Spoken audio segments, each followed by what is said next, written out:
guys, welcome back to another video. I just want to film a quick intro for my first reading vlog for the month of March. So I have my ambitious TBR already filmed in a previous video if you haven't seen that already. So I guess just wish me luck and let's go.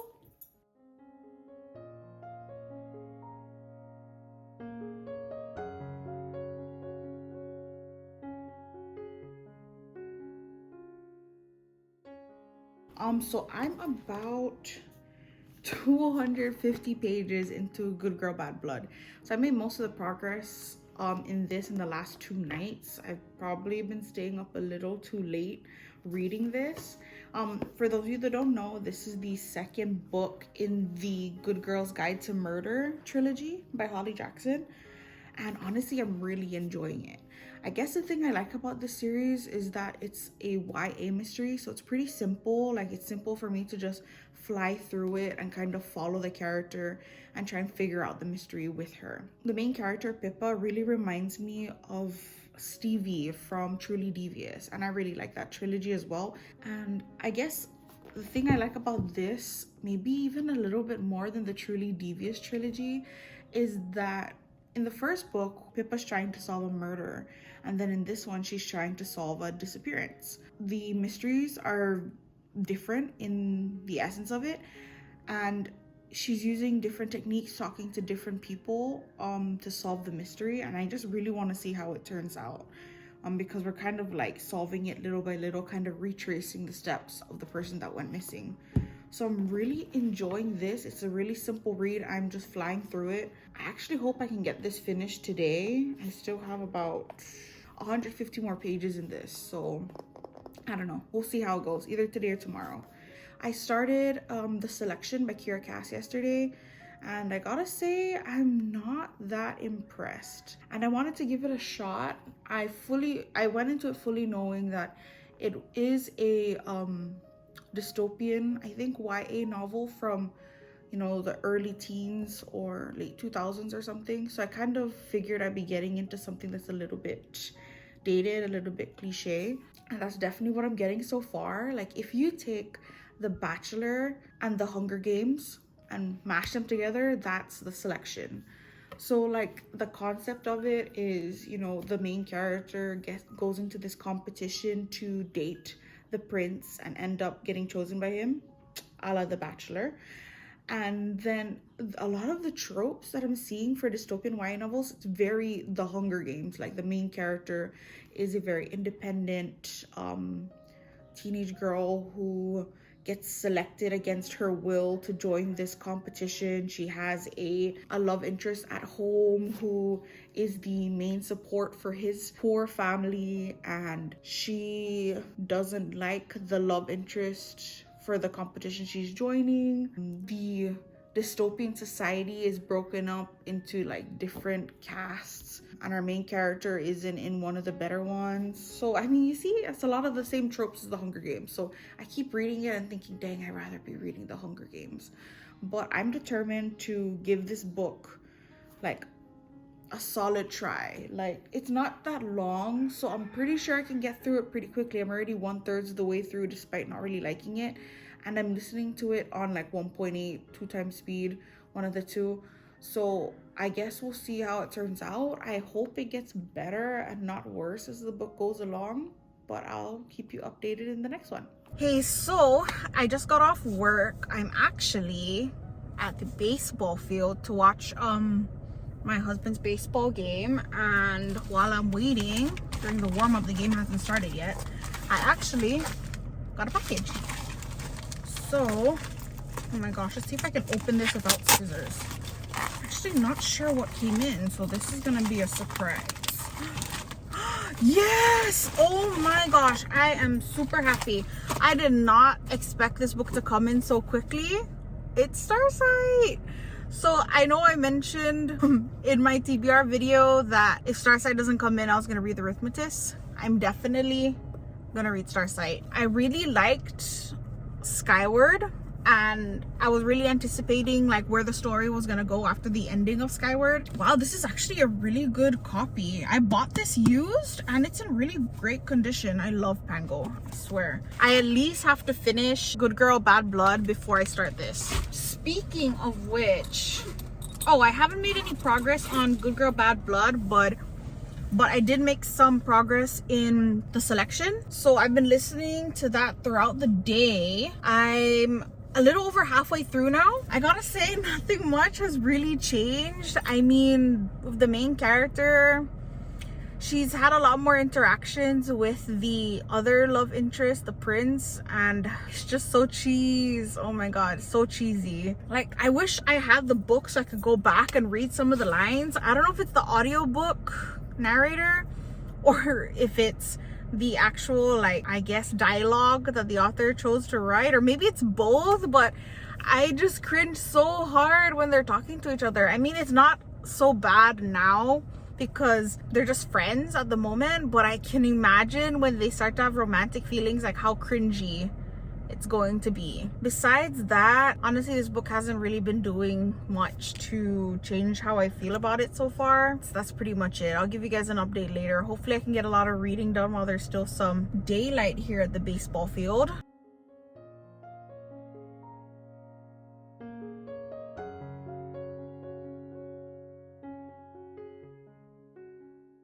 I was going to do an update this morning. It's the next day, by the way, but I was running a little late, so I didn't have time to do my update. But I figured I could just update you now. I just got off work. Last night, I made it up to page 372 of Good Girl Bad Blood.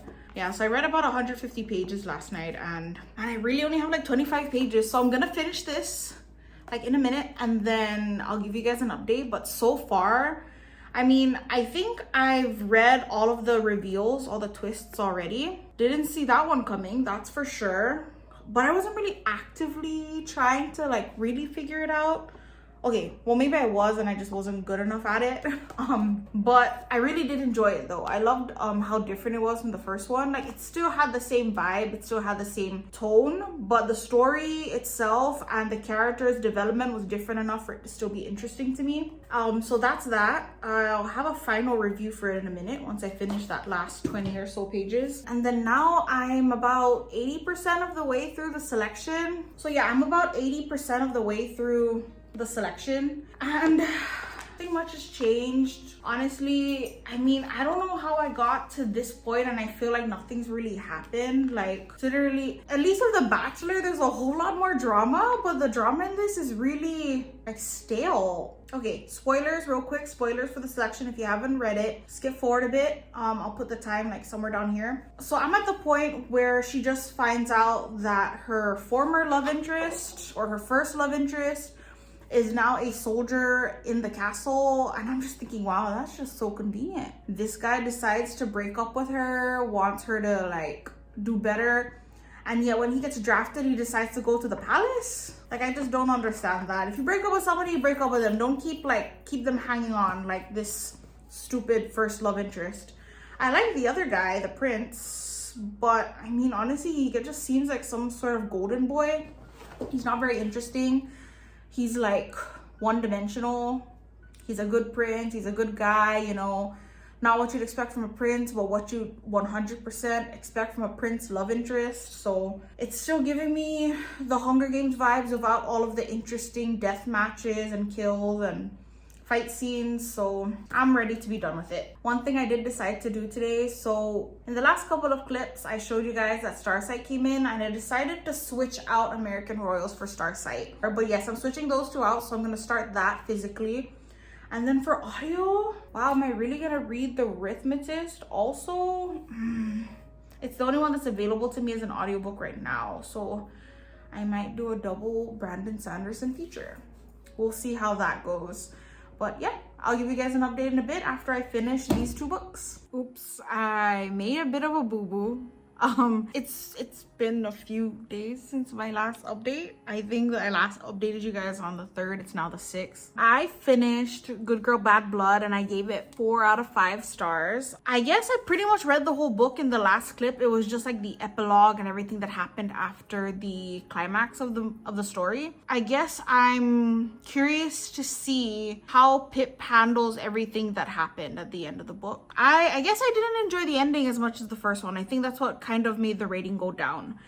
I definitely enjoyed the ending of the first one. I felt like it had more of an impact and I felt like it was more connected with the rest of the story, versus the ending for Good Girl Bad Blood kind of came out of nowhere for me. And I felt like it was a bit disjointed and rushed towards the end. I didn't really care about what happened at the end. Like, I cared a bit, but it didn't have as much of an impact on me as the first book did. So I still want to continue with the last book in the trilogy, and then I know there's also a novella, so I think I'm going to read those two and kind of see where it goes. I'm thinking there's probably going to be a whole nother mystery, which I'm looking forward to. And on a side note, I also just found out, like in the last couple weeks, that there's a 5th book to the Truly Devious series. I think it's called like 9 Liars or something, and I'm definitely excited to read that. It's definitely matching my young adult mystery thriller vibes, so I'm hoping I can order that and read it soon. Probably not this month though, since I have a full TBR, but hopefully I can get it in for next month. I also finished the selection. It was pretty much one note throughout the whole thing. I had the same feelings from the beginning towards the end, and the ending really fell flat. Like, I was really tempted to give this book 1 star, especially with that ending. Like, it was so bland, it was so anticlimactic, whatever. It was so stale, so boring, that I just couldn't believe that it was actually the end. Like, the last probably 15 pages, I was like, there's no way anything crazy can happen in the next 15 pages, and nothing did happen. It was just more stupid drama, and I really started disliking the 2 love interests, like both of them, towards the end. At one point, I liked the prince. I thought he was a decent person, a decent man, but man, he did a few things towards maybe the last 25% that I just personally rubbed me the wrong way. And then the other love interest as well, like, I don't know. If I can't get behind the characters, then I can't read this story. So 2 stars for the selection, 4 stars for Good Girl Bad Blood. So moving on to the other books that I want to read. Oh, I tried to continue on with Book of Night because I started reading it last month, and I probably only made it to page like 60 or so, and I've decided to actually DNF Book of Night by Holly Black. For me, it was going on too long. Like, the book just felt so long. Like, I couldn't believe that I'd only read 60 pages with how long the book felt. Like, the pacing was too slow for me. And there's something about the way the main character was written that I couldn't feel attached to. Like, I couldn't relate to her. I felt like she was just missing something that would make her a real person, and I wasn't attached to any of the other characters, and the plot wasn't interesting enough to me to hook me in. So before this book puts me in a reading slump, I decided to DNF it today. On the other hand, I'm 35 pages into Starsight, which I'm still enjoying, thankfully. What else? I can't really, there's not much to say about it. It's still too soon. I'm hoping I'm still going to enjoy it. I'm hoping it's going to be an expansion of the Skyward universe, and I guess more development for the main character Spencer. So I'm looking forward to that. Unfortunately, I've heard some reviews where people have said the trilogy or the series kind of goes down with each book rather than getting better with each book. So I'm kind of hoping I don't feel that way. I'm hoping that's not my reaction to it, so I guess fingers crossed for that. I'm having trouble finding an audiobook that I want to read. I started on The Arithmetist by Brandon Sanderson, but I don't know if I want to read both Brandon Sanderson's books at the same time.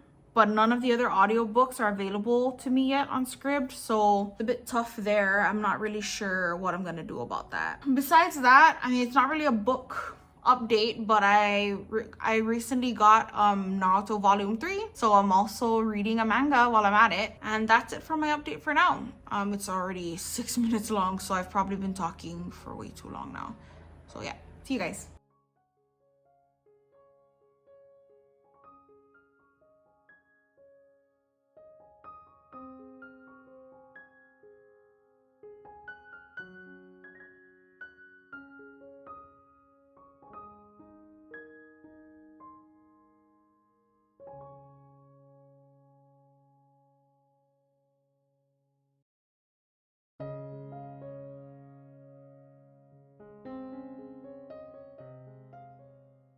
So I'm trying to multitask here, do some updates while I'm doing a bit of my nighttime routine. So the only progress that I've made in the last couple of days is I actually started Brandon Sanderson's The Arithmetist.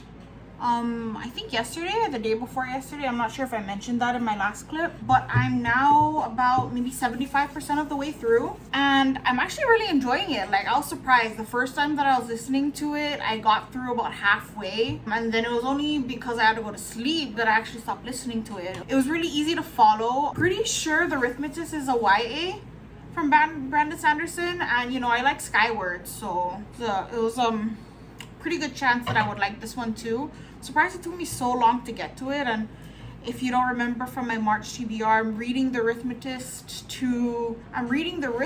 because of the prompt to read one of the books that's been on my TBR the longest, and The Arithmetist is like currently the longest audiobook that's been on my TBR. I actually really like the characters. I'm enjoying following Joel, the main character, and I'm enjoying following Melody and the professor. The mystery aspect of it is kind of interesting, but I think I'm mostly enjoying this book for the characters and the magic system. Like, just like most of Brandon Sanderson's other books, the magic system plays a very integral part of the story. Like, each chapter is broken up with like a drawing and an explanation about how this magic system works, which, if you haven't read The Arithmetist, you know, it's a magic system based on chalk drawings. So these chalk drawings, certain people are able to bring drawings to life, and it can be used in duels. So the main purpose of it is, in the land where they're from, there's a certain place where these chalk drawers called arithmetists must go to fight a war, where they're kind of surrounding this mountain where wild chalklings are coming from, and these wild chalklings are intent on attacking mankind. So essentially, these arithmetists, once they are chosen to be arithmetists and are granted the power, they go to school to, you know, hone their craft and learn the skills, and then eventually they have to get thrown onto the battlefield at this mountain that they are guarding humanity from. I feel like this book, there's no way that this book can be a standalone. Like, I don't understand how Brandon Sanderson is going to be able to wrap this up within the chapters that are left. Like, I kept feeling like, okay, the story is going to progress faster, it's going to progress more, there's going to be some big reveal that's going to, you know, bring the story along and make it feel very cohesive. But at the 75% mark that I'm at, I don't really feel like this story is a complete story. I feel like it's probably the first book, and I guess it's my fault, I haven't really looked it up. I don't know if this book is a standalone or the first book in a series, although I'm pretty sure there's no other books in this series right now. Judging by the way it's going so far, I'm pretty sure it's going to have like some sort of cliffhanger or leave some plot points open for a sequel. I feel like I've gone through so many chapters in this book. I think I'm like on chapter 22 or something, and I feel like I'm still just at the beginning. Like, I'm still just learning about this magic system, and these characters are just starting to grow. So I feel like it really is just the starting off point for a story of this magnitude. And for a YA novel, I feel like it's pretty well developed, this magic system. I'm just only now starting to learn about the lore and the world building, so there's still a lot to go for that part. Besides that, I haven't made any progress on Starsight, so I'm hopefully I can make some progress on that tonight. I haven't had that much time to do any physical reading. I actually still need to get through Naruto Volume 3 because I actually need to return that to the library soon. But yeah, that's my reading update. Okay, so I'm on my way to work, and I realized I forgot to update this vlog on the book that I just finished yesterday. So I haven't done that much physical reading recently, unfortunately.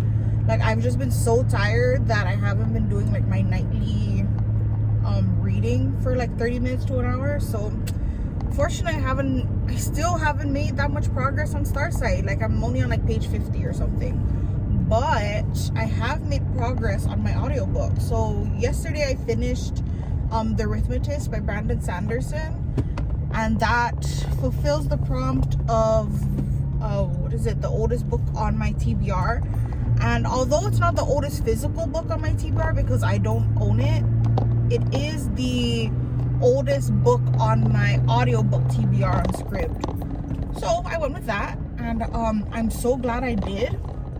Like, I'm not sure why it took me so long to finish or to even start it. I mean, it's been proven. Oh my gosh, why are you so crooked? It's been proven that I really enjoy Brandon Sanderson's books. So anyway, with The Arithmetist, I think it's a YA fantasy. I'm not even sure if it's sci-fi. Like, could that be considered sci-fi? Personally, I don't think so, but there's a lot of like, I mean, it's Brandon Sanderson and one of his hard magic systems, so kind of felt like it was pretty scientific. But I think I already explained that The Arithmetist is about like chalk magic, and with this chalk magic, it's very like strategic.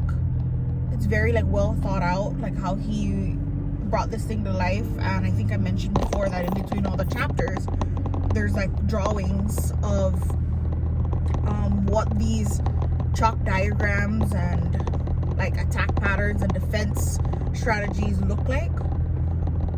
So I actually had the book on ebook also, so I was able to actually see these diagrams in between the chapters, and it did help. And I felt like the book was very, I think the one thing that I said was that I didn't really enjoy was the fact that I felt like this book was just the beginning. Like I was 200 plus pages into it, and I still felt like it was just the beginning of a story. And now that I finished it, I still feel that. I still feel like, you know, this is the first book in a long series, so I feel like I still have a long way to go. But it did end well. Like I still felt like the first book was wrapped up pretty well, but it did leave like this wide open space of possibilities about where the story could go. And I don't even know when it was published. Was it 2014 or something like that? And the second book still hasn't come out, so I'm a little concerned about that, because I'm like, darn, the second book was ready. I totally just start reading it now, but it's not. But overall, I would rate The Arithmetist 4 out of 5 stars. Like, I enjoyed it. It was a fun time. It was a fun young adult hard magic system fantasy novel by Brandon Sanderson. Had great character development. I enjoyed reading from the characters, the main character and the side characters. The plot moved along pretty well. There's a great mystery in it that was solved at the end, but left room for so much more in this series. And I'm looking forward to seeing where Brandon Sanderson takes the series when he actually decides to continue it. So yeah, fingers crossed that it comes soon.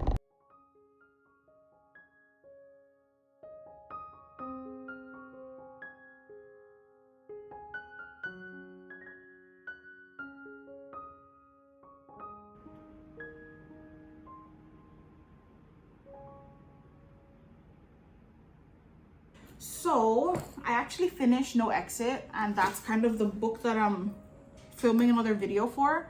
So I finished that. So that's gonna be my 4 finished read for this month out of the 9.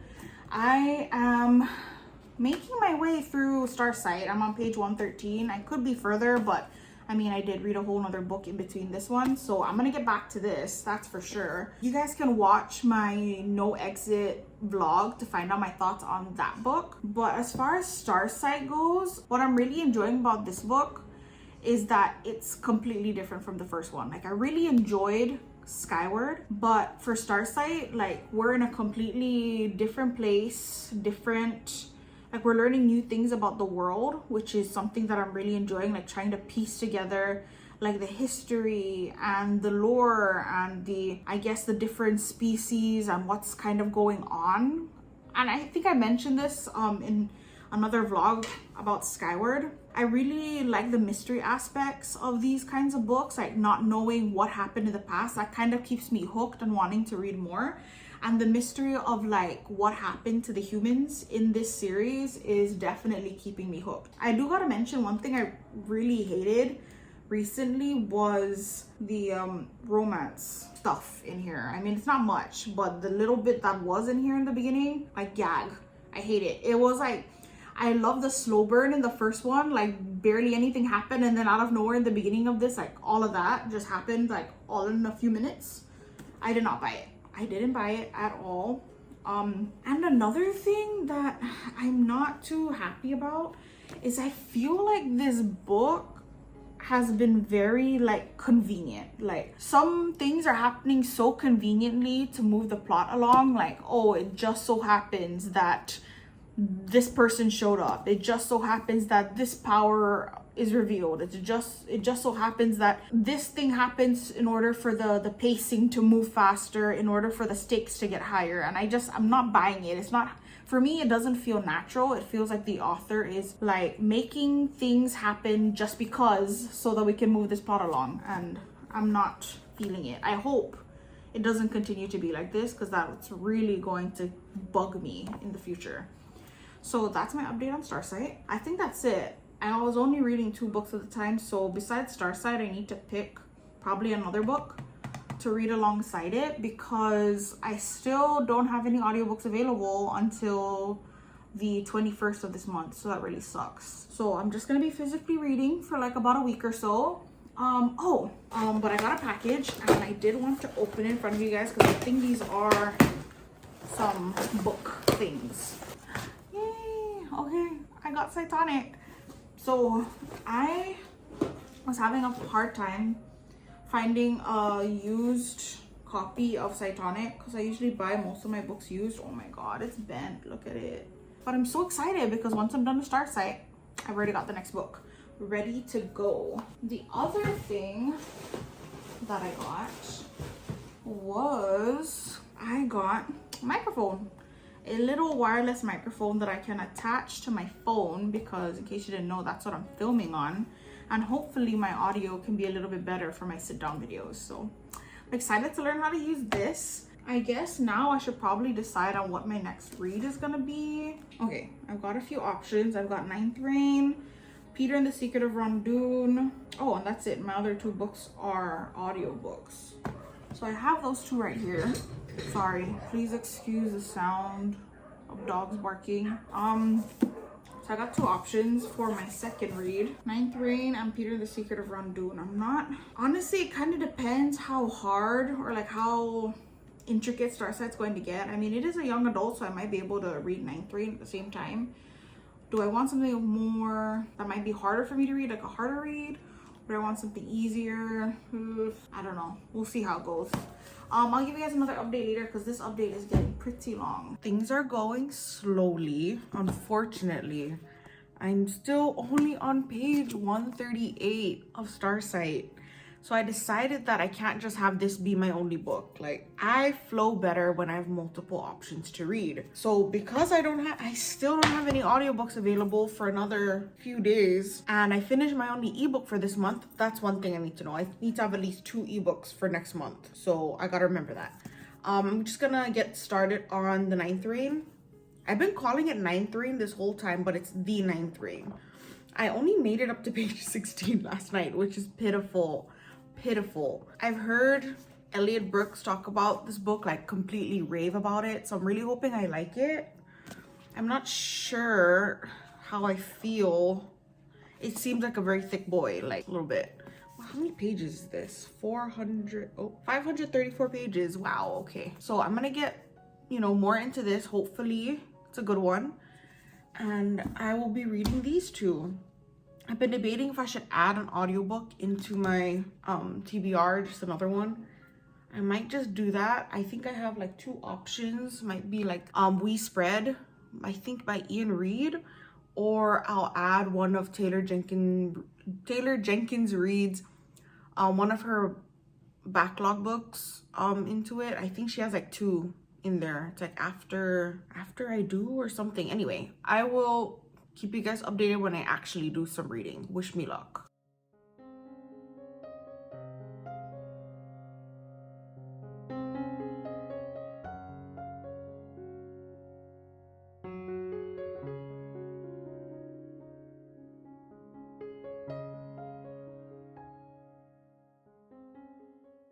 So I finished another book.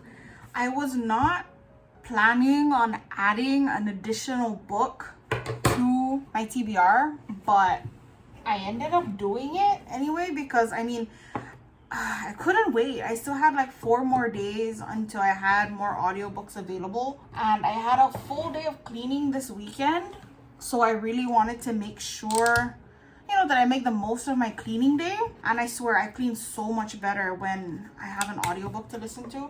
So, you know, I was just randomly seeing what was available on Script for me, and I came upon one of Taylor Jenkins Reid's backlog books. I think I have 2 right now. I think I had Forever Interrupted and the one I eventually chose to listen to, which was what was it called? After I Do.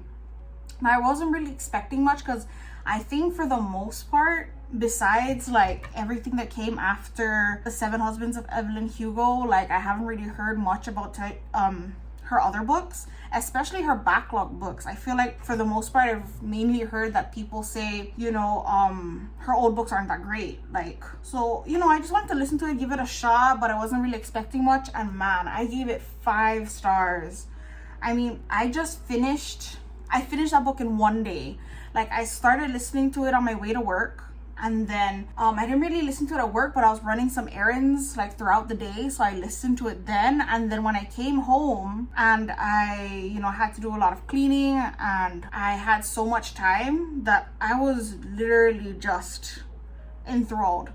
Like, I remember I was like sweeping and mopping my house, and I had to like keep pausing and sitting down because I was so focused on listening to what the book was talking about. I feel like a lot of people, I get why a lot of people don't like her backlog books. Like, I get why they don't really care for this one when you compare it to like The 7 Husbands or what do you call it, Daisy Jones and the Six, because it's much more, you know, it's not about a celebrity. It's about regular people doing regular things. Like, they weren't musicians or, you know, supermodels or actresses or athletes, you know, so it was very like normal. And I think that's what I liked about it, because I found it so relatable. Like, anyway, After I Do, for those of you that don't know, is about this couple who, I think they're like in their late 20s, maybe early 30s, and they've been together for like 11 years, and they were married for like 6 years or something like that. And basically their love is dying, or their love has died.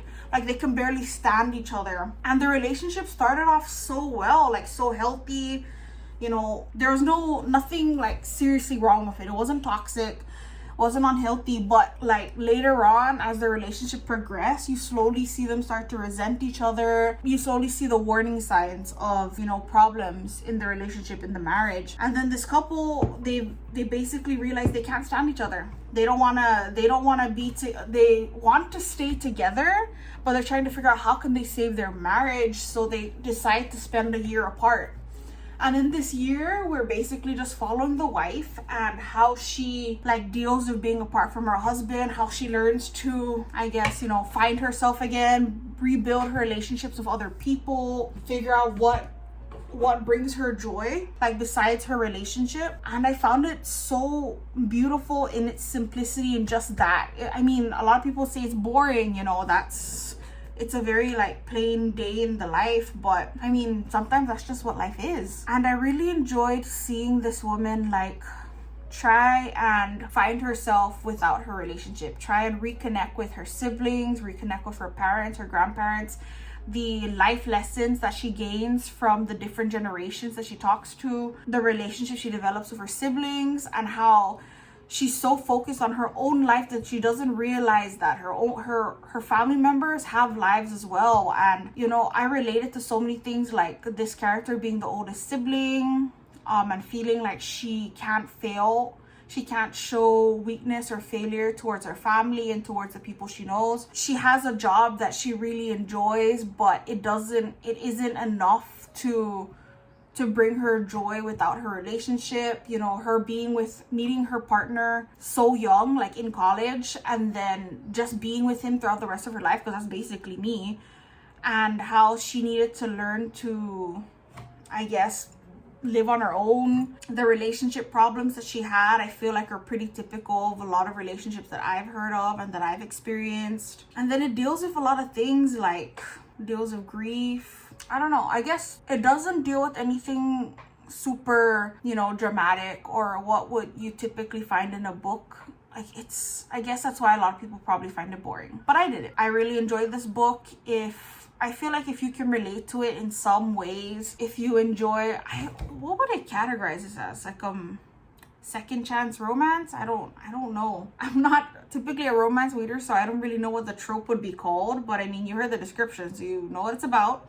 And if it sounds like it could be interesting to you, or if you could relate to it in any way, I highly recommend it. I mean, you still see Taylor Jenkins Reid's like typical strengths. Like, her character development is 100% there. Like, you don't just see the main character develop, you see the side characters, like her family members, her friends. You kind of see into their lives. You really see the main character like grow as a person. And for me, I felt like this romance felt real. Part of the things that I really hate about romances is when it's so fictionalized, it's so dramatic, toxic, you know, like those unrealistic expectations of what love and romance is. And I felt like this book portrayed like a very realistic kind of love. For me, when you've been with somebody for such a long time, you can't just rely on the spark.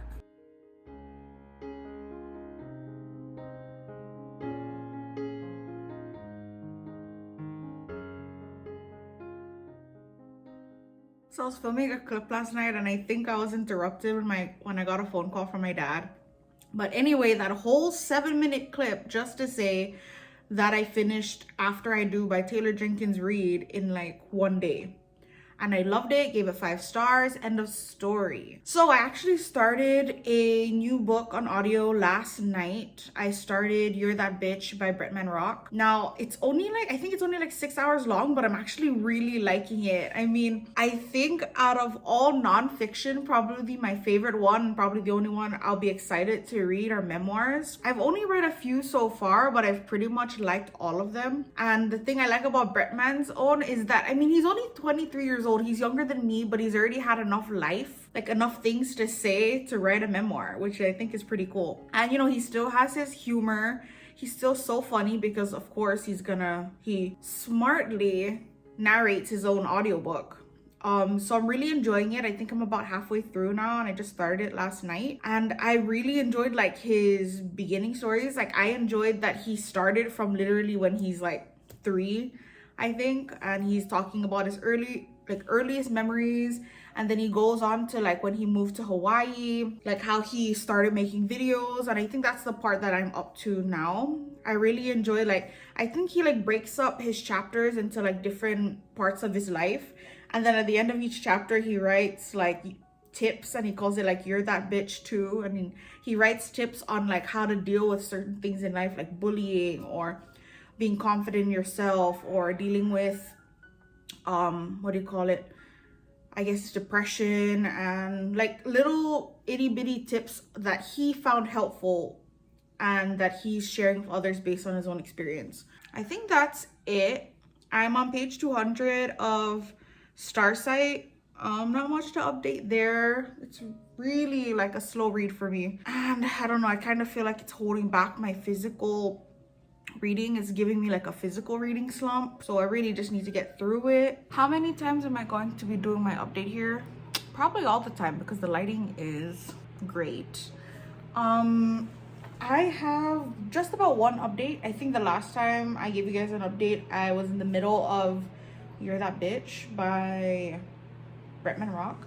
So I actually finished it yesterday, and I gave it 4 stars. I thought it was really good. I mean, it wasn't the best written, but I don't think that's what the book was about. I felt like Bretman had a very distinct voice, and it really helped that he was the audiobook narrator. And I felt like his book was funny, inspirational, and also, you know, has his personality of being, you know, all the bad words and the inappropriate stories. And it had the themes of like family and coming from, you know, coming from poverty and then working hard and finding your passion and growing to reach your dreams, I guess. The American dream is referenced quite a bit in this one. And then of course, you know, he talks about his struggles being an immigrant, you know, immigrating to Hawaii, and his struggles with being gay or being part of the LGBTQ plus community, you know, how he doesn't really like to identify with a certain label. You know, he has his masculine energies, he has his feminine energies, and he identifies with both. And then how gender and sexuality are two different things, and how, you know, he may like to wear makeup and wear women's clothing, but he also likes to bodybuild and, you know, be outside. So I guess the point, you know, the point of his story really came across. And does anyone really have a point to their story? I guess the point he was trying to inspire and imprint on the people reading his book really came through, and I enjoyed it the whole way through. I loved his voice. I loved the way he told his story, where it was like not so linear, but kind of like jumping back and forth between the past and where he is, and then cutting in between the chapters with the lessons he has learned and wants to, you know, give to others. And yeah, I really liked it. After that, I started Appetite for Innocence on audio by Dr. Lucinda Berry. I just started. I think I'm only like in the first couple chapters, and I am still reading Starsight. I read a little bit more yesterday, and I'm now on page 232. And I feel like I'm struggling with this book so much because probably mentioned it before, how she's in a completely different place doing something totally different, and I don't really want to spoil too much about it, but it's not capturing me the way the first book did, and I really want to see where it goes, but I'm just not interested in the minor details in between. Like, you ever had that where you really want to know where a book goes, but like the book's boring you? So I don't know if I should start another physical book or if I should just keep, you know, trudging along with this one. Wish me luck. So I don't have an outro for this vlog because originally all of my March vlog footage was supposed to be put together, but it was way too long. So I'm gonna end this vlog here as part 1 of March, and then I'm gonna be posting another vlog sometime this week for the rest of my March footage. And I just want to thank you all for watching. I know it was a bit all over the place, but I tried my best for my first vlog, and hopefully I can do better in the future. If you have any recommendations about what you want to see or how I can improve my vlogs, please leave them down below. And hopefully I'll see you in my next one. Thanks guys, bye.